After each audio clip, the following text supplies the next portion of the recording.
tight end from Ravenwood High in Tennessee. Jake Briningstool, 6'6", 215 pounds.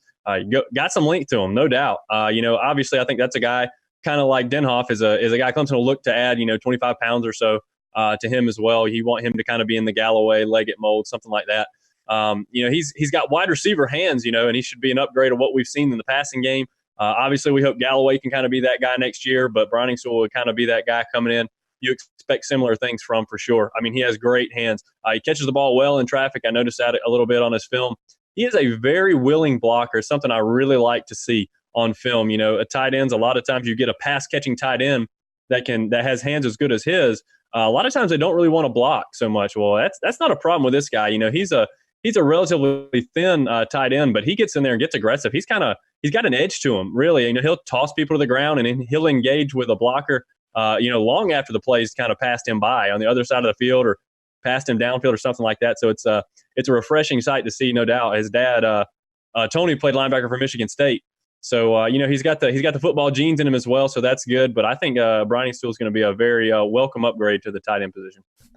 Yeah, I said tall for both Cade and Jake, and so that kind of threw me off because I was like, okay, that's the guy I want to read, but I'm not reading the right thing. I got to press the enter button. Have you ever heard of that key there from the keyboard? But Jake is 6'6", 215, 4-star, can stretch the field, can go across the middle. When I look at it, I don't know what you in the chat room think, but when I look at this, I'm seeing Leggett, Galloway.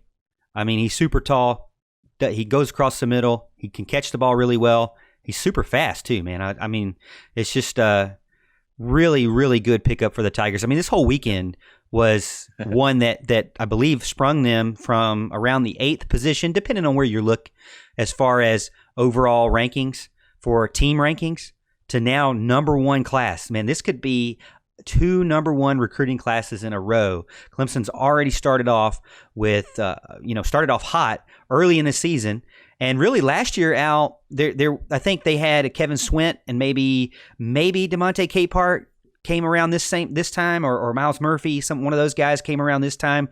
This was before you and I got together on the show, and it was just me. But I believe Clemson really didn't have that kind of like star-studded January like they are having this year, and it's really exciting to be a part of it and see what Clemson can do and carry on that success that they've had in recruiting after doing so well in the playoffs and reaching the national championship game in 4 out of the last 5 times, 5 years. So Clemson's just going to keep rolling with this. I think Clemson is definitely here to stay.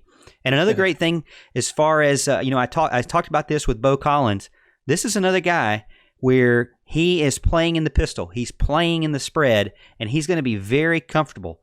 Not only that, he looks very comfortable lead blocking for the run out of the pistol. And you know I love that. I love the off-tackle run out of the pistol, lead blocking with the tight end who's right behind but in between the tackle and the guard.